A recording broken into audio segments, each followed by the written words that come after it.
You're listening to Founders on Air with Steve Orenstein and Mike Rosenbaum. Welcome to our first podcast for Founders on Air. So I'm here. My name is Steve Orenstein, and I am the co-founder, the founder of Zoom to You, and also the CEO. And I'm joined here with my good friend Mike Rosenbaum, who's the co-founder of Spacer and CEO. So great to have you here, Mike. Good evening, Steve, and everyone. And so in this podcast, it's all about founders and learning about sort of what other founders have done to get to scale. And we're going to be hearing about their tips, learning about things that they've done to be able to get to scale faster. It's going to be really interesting, and we're going to be doing different podcasts over the next couple of weeks. But today, it's about Mike and a little bit about me as well. And so we're going to start off with finding out a little bit more about Mike and sort of his journey as an entrepreneur and sort of how that all started. So Mike, how did it start? Way back when, Steve. So I thought maybe I'll rewind the clock a little bit and share a bit of my background so the audience can get to know both of us this evening. Excellent. So I was one of the typical high school nerds hanging out in the library at lunchtime. In fact, our group were affectionately known as the Library Rebel Gang. And so you can imagine we were tinkering around on computers and stuff like that while all the cool kids were outside smoking and stuff like that. Most of my good mates went on to do PhDs. Some of them are, crazy scientists today. Some of them work for Google. And you just became an entrepreneur. Yeah, exactly. And sort of during high school, I started my first business with my best mate at the time, Harvey. Okay. And Harvey's now a computer scientist at Google. Yeah, right. And we started UniWeb Services. We were one of the early web design companies in the mid-90s when no one knew what the internet was. Yeah, right. That's very early days then, wasn't it? Very early. And so we used to actually, our sort of go-to-market strategy, as they call it today, was we would send a 4-page fax, like a flyer, of our services. And we'd say, welcome to the internet. There's 40 million people globally. And most of the hotels that we would fax would send back like up you kind of signs at us, you're using up all our toner for our reservation lines. And we got used to rejection pretty early on. Yeah, excellent. And then sort of I went to uni for about a year. You lasted longer than I did. Yeah, how long did you last, Steve? I think it was about 6 months. Okay, there you go. Double. And so I was studying business, but I sort of realised quite quickly that I preferred learning by doing rather than from a textbook. Yeah, right. And then I met my business partner for my first sort of real business, if you like, which is an eBay business, Paul Greenberg. And we built that from the early 2000s to over the next 3 or 4 years to a $20 million business. Wow. And we were a top 10 seller on eBay globally. Wow. So they used to send us to the big eBay conferences in the US. Yeah, right. And we were very fortunate. I got to meet Meg Whitman, who's one of the most powerful women in business. I think she went on to go up against Arnold Schwarzenegger for governor of California, and she just missed out. And then she went on to be CEO of HP. So really got some tremendous experiences there. Awesome. And then sort of what happened in around 2004, we could see that eBay was all about auctions back then, sort of $1 no reserve auctions. We were helping big corporates sell their excess or end of life stock. Mm-hmm. We called ourselves auction brokers. So we started in a room about the size of this, and we thought, we'll just tinker away on the computer. We'll auction this stuff off, and we don't have to touch the goods. But quite quickly we realised that we had to take warehouses and we had to buy inventory. Yeah, right. But consumers were wising up to the fact that this auction thing, whilst it was fun, they actually knew the price of the goods. Yeah, okay.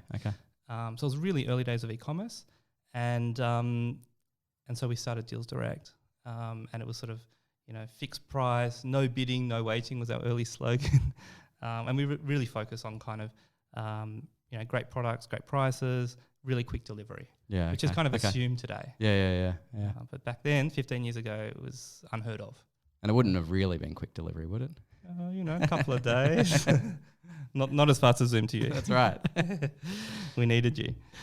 And so over sort of the next 10 years, we built a $100 million business. So lots of twists and turns, and perhaps I can share that story another day. Yeah, cool.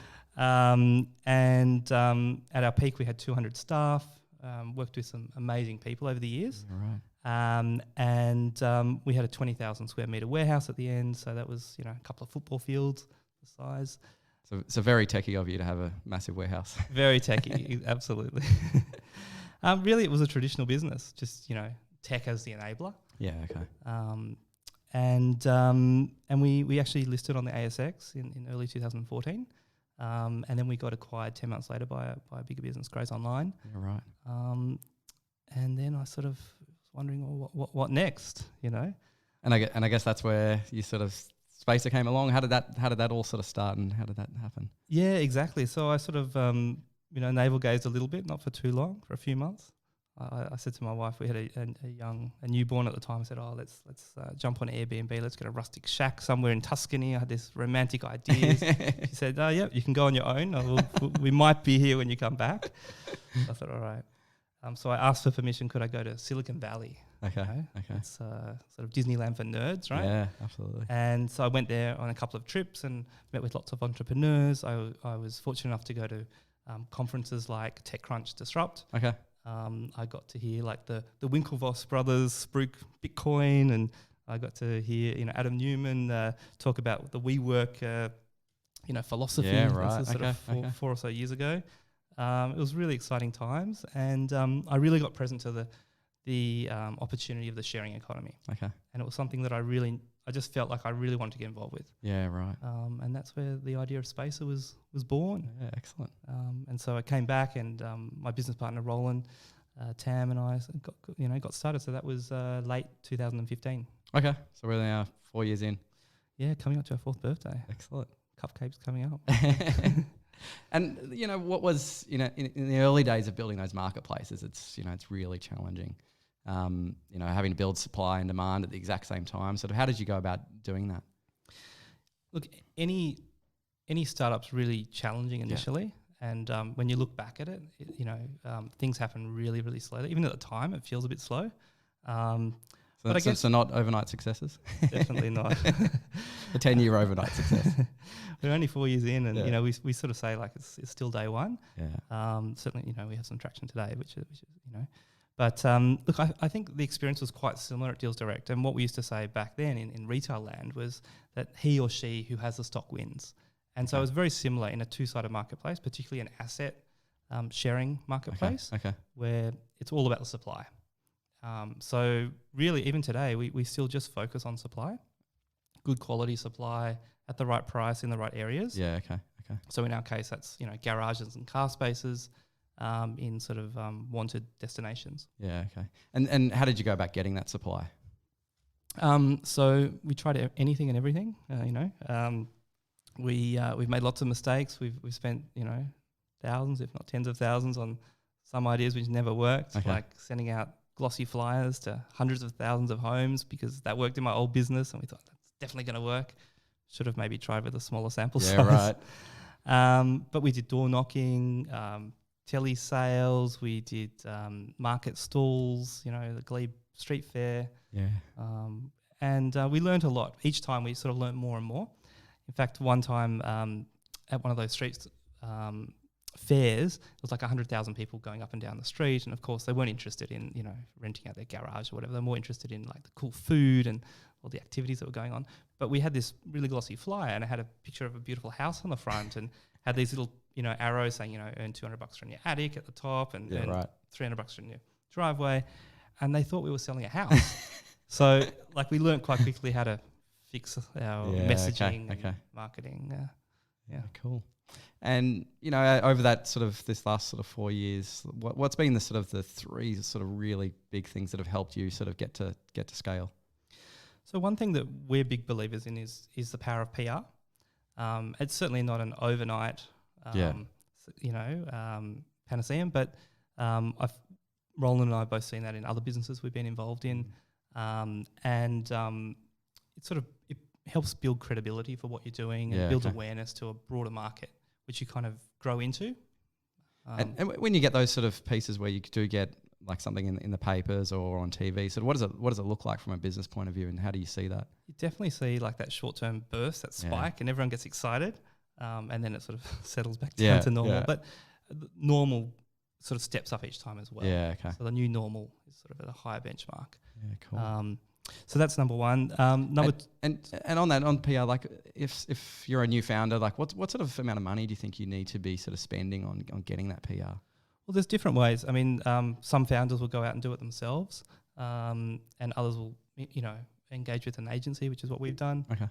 So, it can be from a few $1,000s, maybe to $5,000 for an early stage business. Big businesses maybe spend 20 or 30K. Yeah, right. Certainly not for a startup. Yeah. But I guess affordable for someone else that's starting out relatively new. Yeah, depending on your funding structures, but definitely. Yeah, cool. Yeah. And then sort of second thing that I believe, sort of looking back and sort of I guess looking forward as well, is customer service, and that's something we really sort of pride ourselves on and focused a lot on. Is really looking after every single customer. So we provide 7-day-a-week phone support. Excellent. We definitely answer the phones. We do outbound, and we really try and make sure that every customer has a great experience and they tell their friends. Yeah, right. And that sort of word of mouth is really the most powerful driver of our business. Yeah.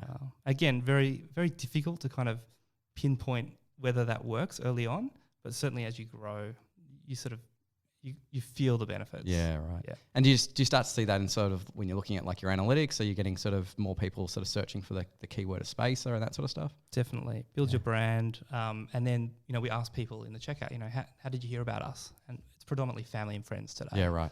And we saw the same thing at Deals Direct, Yeah, cool. Yeah, because you can't afford to pay for every single customer that you acquire. You need advocates out there. And then sort of similar and leading on from that is referrals. So customers telling other customers and having a referral program has obviously been a big thing. Okay. Not everyone uses the link or the coupon, but again, people tell us that they've heard about us through their networks. Yeah, okay. Excellent. Yeah. And Space has raised a bit of money over the time period. You've raised about $4 million. Sort of, how have you gone about raising that money? And is that something that you would always look to raise money in the future for other businesses? What have you done there? Yeah, so it was quite foreign to me when we started Spacer to sort of think about raising money. But I met with a lot of other marketplace founders, and they sort of said, no, you definitely need to raise. Yeah. Two-sided marketplaces require a lot of investment to kind of get to a level of scale that's economic, and to kind of get liquidity in the marketplace. At Deals Direct, we bootstrapped the business. We started with our credit cards, and we were profitable pretty much from day one, right? Yeah, cool. Which you can do in e-commerce. Yeah. But so we put some of our own money in. We had a following, from our network, from previous businesses we've been involved in, that supported us. And then more recently, we've been very fortunate to have a corporate venture partner in National Storage. So Excellent.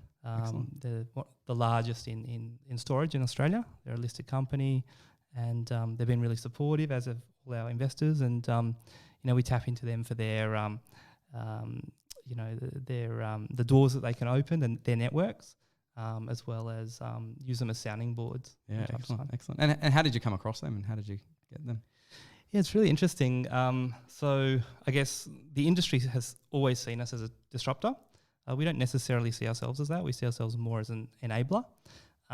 So we actually, not only are we not invited to the self-storage conference in Australia, which is a very exciting conference to go to. Yeah, I'm sure.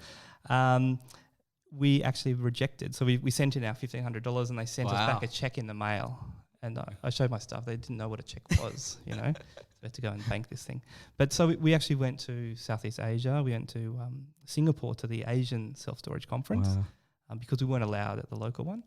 And we met National Storage there, and started doing some business together. And a year or so later on, we sort of just let them know, hey, this is what we're doing, and we're raising some money. And they said, yeah, we'd love to have a chat. Yeah, right. So it's been a great partnership. Yeah, excellent. Yeah, excellent. Very good. And you've also done, I know you've done a couple of acquisitions as well.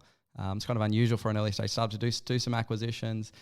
What led you to do that, and sort of how you found doing those acquisitions?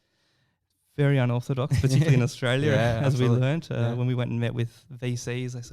They're scratching their heads. What are you guys doing? But I guess you can only be who you are, right? You've got to play into your strengths. Yeah. So both Roland and I, we come from that sort of background of doing deals and kind of M&A. Roland comes from a private equity background. Okay. And so we both had experience acquiring other businesses and seeing the successes it had, also some of the failures that it can have, the challenges. And so we really believe that 1 and 1 can equal 3 if you get it right. Yeah, right. And it's really about a few things, capability, building capability in your business. So we've been fortunate enough to have some really great talent come to us through our acquisitions. Hello at home to all our great talent. And some great product enhancements through those acquisitions. And thirdly, scale. I think in any of these sort of fast-growing businesses, scale is very important. Yeah. So it sort of like allows you to sort of step forward a few more steps faster than what you would have been able to do organically. Absolutely. Yeah, cool. Yep. Excellent. And so startup founders that are listening into the podcast and listening to us live, what advice would you give someone who's thinking about starting up or someone who's in their early sort of stages of running their startup? So I think once you've decided what you're going to do, what you're passionate about, what you're going to do for the next 10 years of your life, and I think that's how you got to think about it. Yeah. We joke about 10-year overnight success. The key thing that I've sort of found in my entrepreneurial career so far, about 19 years in, is to really surround yourself with great people. Yeah, right. And really business is it's about people. Yeah. It's a people business, right? Yeah. And so whether that's, if you choose to have a co-founder, making sure it's the right one, it's like getting married, Absolutely. You can't kiss and make up though, so it can be tough. Surrounding yourself with great mentors, advisors, a brains trust that you can use as a sounding board, because it can get really lonely in the trenches. Even great accountants and lawyers, people that understand you, believe in your vision. I think people that really believe in what you're trying to achieve. Yeah, right. Makes all the difference. And of course, don't forget to build your broader network. So I heard this lovely saying once, which I really sort of believe in, is that your network is your net worth. Yeah. Right? So really invest in your network. Yeah. So you spend a lot of time having coffees and meeting with people and... Look, a little bit, not Yeah. too much, because it's sort of head down, bum up. Yeah. But certainly I value building a network a lot more than I did when I was, a bit earlier in my entrepreneurial career. Yeah. Yeah, no, absolutely. Yeah, cool. So Steve, now it's your turn. Excellent. It's a hard act to follow, but Of course. I'm enjoying it. I hope you all are at home as well. So what did you want to do when you were younger? Like some of us want to be firemen, pilots.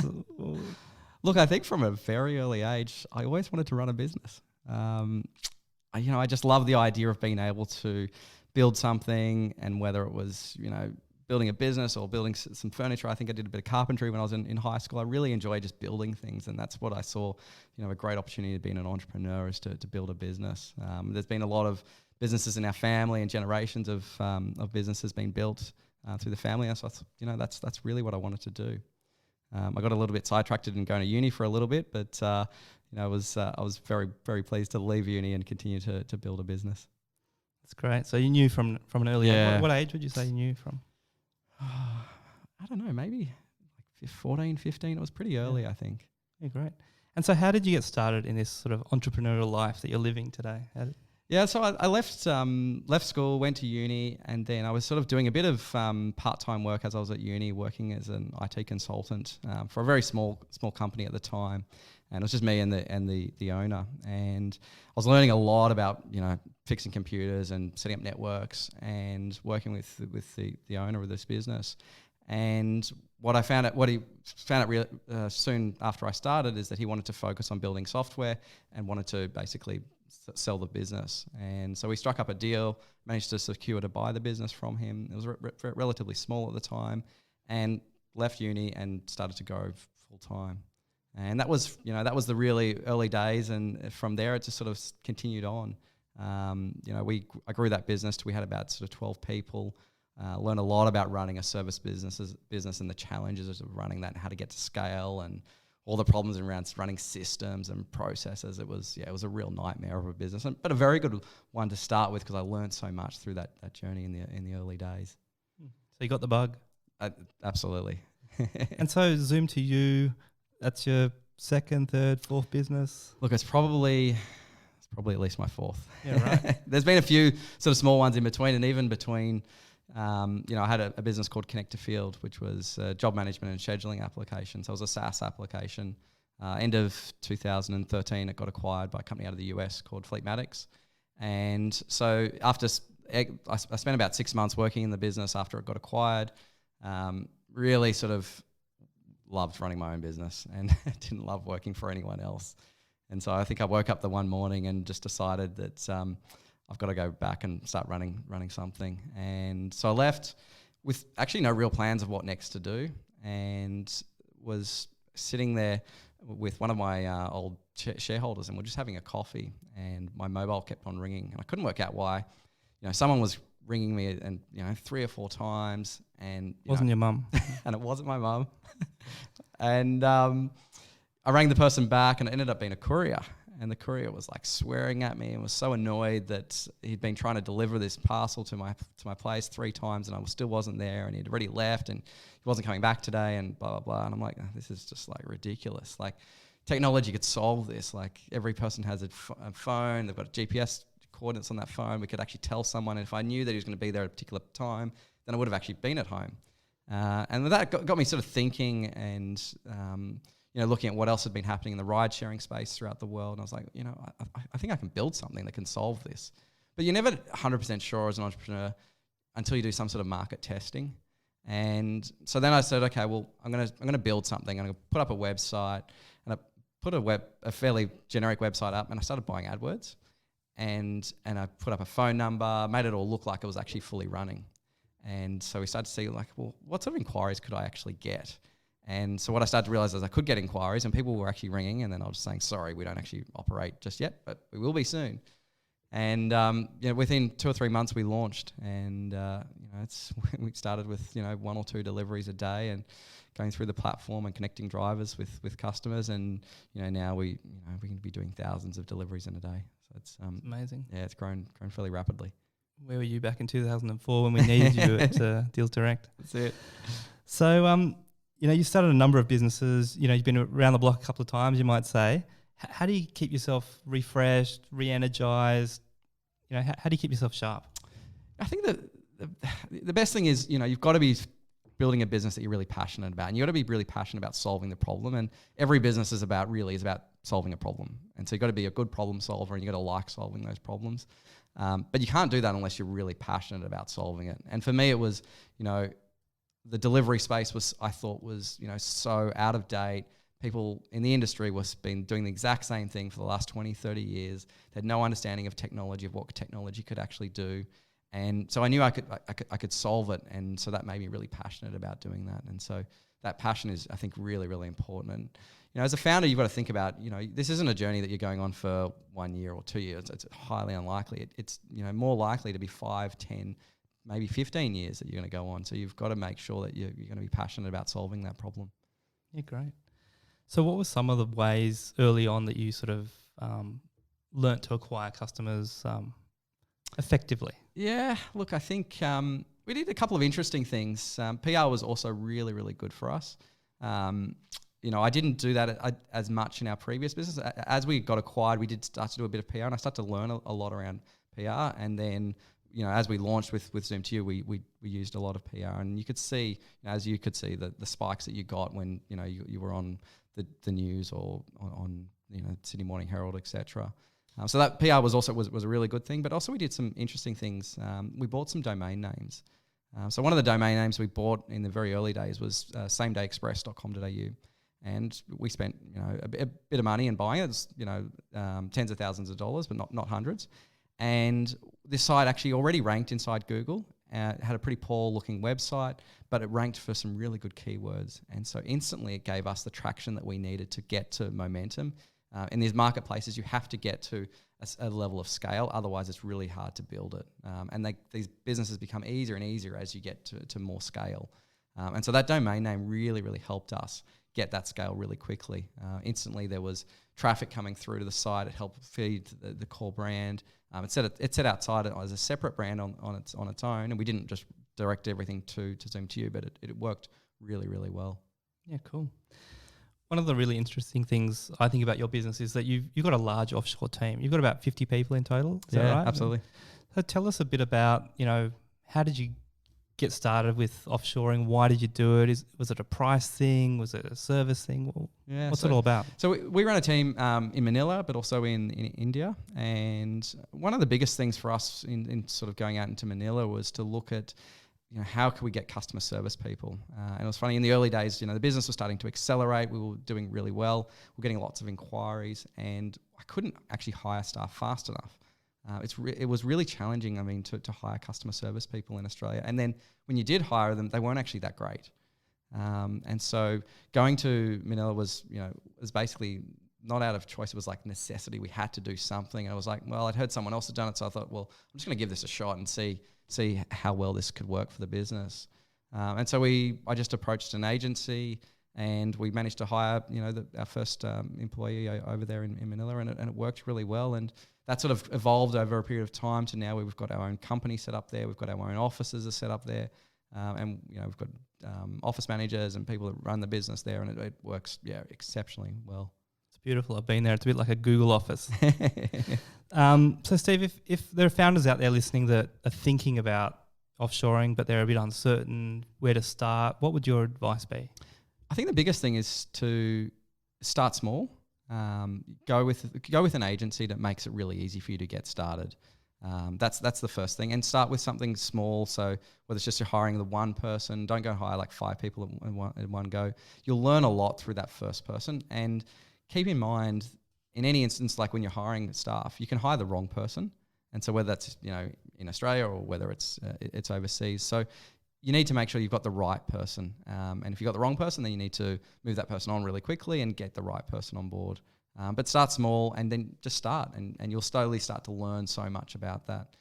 One of the biggest things that you'll need to make sure is that you've got really good processes and really good systems to be able to support them in their work that they're doing, and then the ability to manage all that work and measure everything that's been done as well. Fantastic. Some great advice there. So look, thanks, Steve, for sharing all those fantastic anecdotes and sort of insights. I'm going to leave you with one last question for this evening. So what's some advice that you would impart on someone who's about to embark on a journey as a founder, about to start a new business? I think the best thing for them is to start. Don't wait till it's like everything's completely perfect, and you'll be waiting forever. Like, ideas are really simple to come across. And they're really easy to do, but it's actually execution that really matters. Yes, the idea's got to be good, and you've got to have the right timing, the right market, but actually execution is by far the most important thing, and getting started. I guess us starting this podcast, we could have sat here and thought about it for months and months, but we spoke about it, probably less than 2 weeks ago, and here we are today. And so it's all about execution and actually making things actually happen. And I think that's the best thing for anyone who's thinking about starting a startup and thinking about, is this something that you're really passionate about solving? Because it is a long period of time that you're going to be involved in your startup. Some great advice, Steve. So look, thanks. It's been great hearing about your journey as an entrepreneur. And folks, that's it for our first podcast. Stay tuned for our next episode. We'll send all the details on our website, foundersonair.com. We look forward to interviewing a high-profile founder in the coming weeks. We'd love to hear your feedback. Please send us a note. Make sure to subscribe and tell your mates. So thanks for tuning in. It's good night from Founders on Air. Thanks, everyone. You've been listening to Founders on Air with Steve Orenstein and Mike Rosenbaum, a podcast designed for founders by founders to help you scale your business.